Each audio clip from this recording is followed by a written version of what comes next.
araw mga kababayan, ako si Karen Santos, nag-uulat mula sa Sampaloc, Manila. Sa mga oras na ito, nandito tayo upang dalhin sa inyo ang isang makataong panawagan. Ngayon, ating matutunghayan sa interview ang pagsang-ayon ng mga tao sa pagbabalik ng pasukan sa dating kalendaryo. Manatiling nakatutok sa ating live na ulat habang ating susubaybayan ang mga detalye at reaksyon mula sa mga tao sa paligid. Ang pagbabalik ng pasukan sa dating kalendaryo na Hunyo hanggang Marso ay isang isyong binibigyang pansin ngayon sa lipunang Pilipino. Matapos ang ilang taong pagsunod sa pagbabagong dulot ng pandemya, naging malinaw ang mga epekto at kasalukuyang school calendar na nagsisimula sa Agosto at nagtatapos sa Mayo. Sa sistemang ito, hindi maiiwasang magtagal ang mga klase sa mga buwan ng Abril at Mayo, nakasabay ng pinakamainit na panahon sa Pilipinas. Sa kasalukuyang kalendaryo, kitang-kita ang epekto ng matinding init sa mga mag-aaral at guro. Ang mga silid-aralan kahit mayroong ventilasyon ay nagiging masyadong mainit para sa isang maayos na kapaligiran ng pagkatuto. Ang simpleng init ay nagiging dahilan ng kakulangan sa konsentrasyon at ng mga estudyante sa pagbagsak ng kanilang academic performance. Ngayon naman ating kausapin ang isa sa mga magulang ng estudyante mula sa Universidad ng Santo Tomas. Bilang isa pong magulang, kapakanan lamang ng aking anak ang aking prioridad. Bukod pa rito, ang kalusugan ng mga estudyante ay isa sa pangunahing dahilan kung bakit kailangang ibalik ang pasukan sa dating kalendaryo. Nakatira kami noon sa Occidental Mindoro at doon noong Abril 2023, 145 estudyante ang isinugod sa ospital matapos mahilo at himatayin dahil sa init.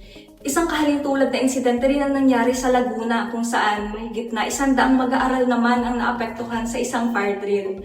Dahil dito agad akong nagsaliksik at doon ko nabasa ang ayon kay Garote 2024. Ang mga pangyayaring ito ay malinaw na nagpapatunay na hindi angkop ang klase ng mga bata sa panahon ng tag-init. Ang mga guro ay hindi rin ligtas sa ganitong sitwasyon. Sa halip na makapagbigay ng dekalidad na edukasyon sa aming mga anak, naaapektuhan din ang kanilang kalusugan at kakayahang magturo. Sa matinding init, madali silang mapagod, magkaroon ng sakit, at mawalan ng gana sa pagtuturo. Ang pagbabalik sa dating kalendaryo ay isang simpleng solusyon upang matugunan ang kanilang mga kalagayan. Maraming salamat po sa pagbibigay niyo ng pahayag mga kababayan. Ngayon naman ay ating matutunghayan ang punong guro mula sa Universidad of the East upang ilarawan kung ano nga ba ang layunin ng edukasyon. Isa sa mga layunin ng edukasyon ay ang pagbibigay ng ligtas at komportableng lugar para sa mga mag-aaral at guro. Ang mainit na silid-aralan ay hindi lamang pisikal na nakakapinsala, kundi isang hadlang din sa mental at emosyonal na kagalingan ng mga estudyante. Sa ganitong kondisyon, hindi nila magagawang mag-focus sa aralin at nawawalan sila ng interes sa pag-aaral. Bukod sa kalusugan ang pagbabalik sa dating kalendaryo ay makatutulong din upang mapanatili ang tradisyonal na academic schedule na mas akma sa lokal na klima. Sa nakasanayang sistema, ang mga buwan ng Abril at Mayo ay inilaan para sa bakasyon at pagpapahinga.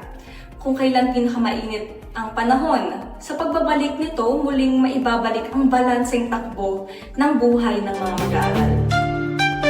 Maraming salamat po. Ngayon naman ay dadako tayo sa isang abogada mula sa Korte Suprema ng Pilipinas. Ang panukalang ito ay hindi lamang batay sa emosyon, kundi sa konkretong datos at obserbasyon. Ang mga insidente ng pagkakasakit sa init ay hindi maitatanggi. Bilang isang profesional, ay isa rin ako sa mga sumasang-ayon na ang panahon ay siyang nakakaapekto sa pagiging produktibo.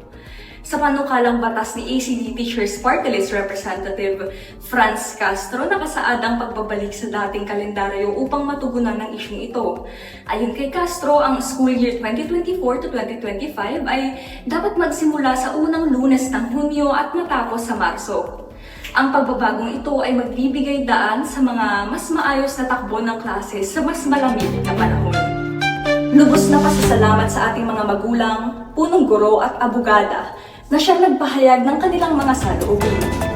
Ang balitang inihayag ni Pangulong Ferdinand Bongbong Marcos Jr. ukol sa posibilidad ng pagbabalik sa tradisyonal na school calendar ay nagbibigay ng pag-asa sa marami, lalo na sa mga magulang, guro at mag-aaral.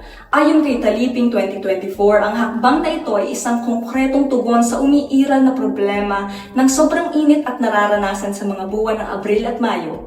Ang pagbabagong ito ay hindi lamang magpapabuti sa kondisyon ng mag-aaral, kundi magsisiguro rin na ang kaligtasan at kalusugan ng mga estudyante at guro ay pinapangunahan. Isa sa mga pangunahing dahilan kung bakit mahalagang maibalik ang dating kalendaryo ay ang napakataas na heat index na nagiging sanhi ng pagkansela ng mga klase. Sa kasalukuyan, ang sobrang init ng panahon ay ang nagdudulot ng hindi maayos na kondisyon para sa face-to-face learning. Sa halip na magtuloy-tuloy ang klase, napipilitan ang mga paaralan na magsagawa ng online classes na hindi rin angkop para sa lahat ng mag-aaral dahil sa kawalan ng sapat na kagamitan tulad ng gadgets at maayos na internet connection. Sa pagbabalik ng pasukan sa Hunyo, maiiwasan ang ganitong mga aberya at maibabalik ang normal na daloy ng edukasyon. Bilang karugtong ng ating mga naunang balita, narito ang clinic assistant mula sa National University.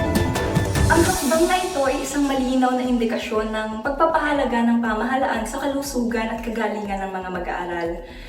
Sa kasalukuyang kalendaryong panuruan, maraming estudyante ang nagrereklamo ng hirap na mag-aral sa init ng panahon. Ang init na nararanasan sa mga buwan ng Abril at Mayo ay hindi lamang nakaaapekto sa kanilang pisikal na kalusugan, kundi pati na rin sa kanilang kakayahang mag-focus sa klase. Binigyang diin ni Garcia 2023 na ang pagbabalik sa dating kalendaryo ay magbibigay daan upang mapanatili ang isang komportableng kapaligiran sa pag-aaral. Dagdag pa rito, ang pagbabalik sa tradisyonal na school calendar ay mas magbibigay ng maayos na pamamahala sa oras para sa mga pamilya. Sa dati ang Hunyo hanggang Abril na academic calendar ay nagbibigay ng summer break sa mga bata tuwing Mayo, na tamang-tama naman para sa pagpapahinga at pagdiriwang ng mga piyesta. Ito rin ay importante sa mental na kalusugan ng mga estudyante.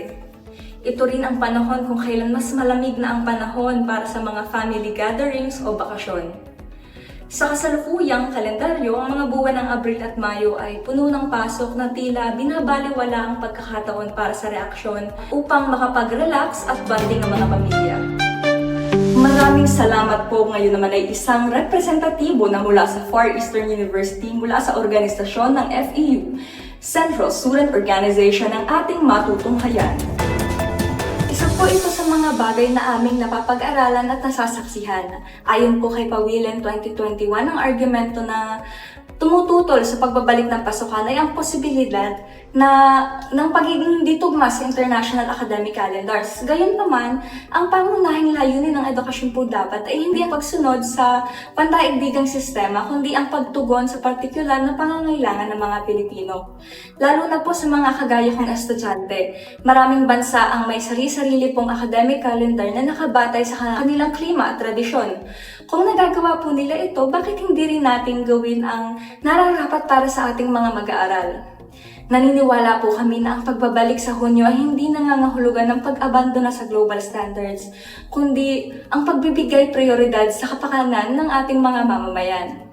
Mahalagang bigyan din po na ang pagbabalik sa dating kalendaryo ay hindi lamang usaping panahon, kundi ng hustisya at kaligtasan.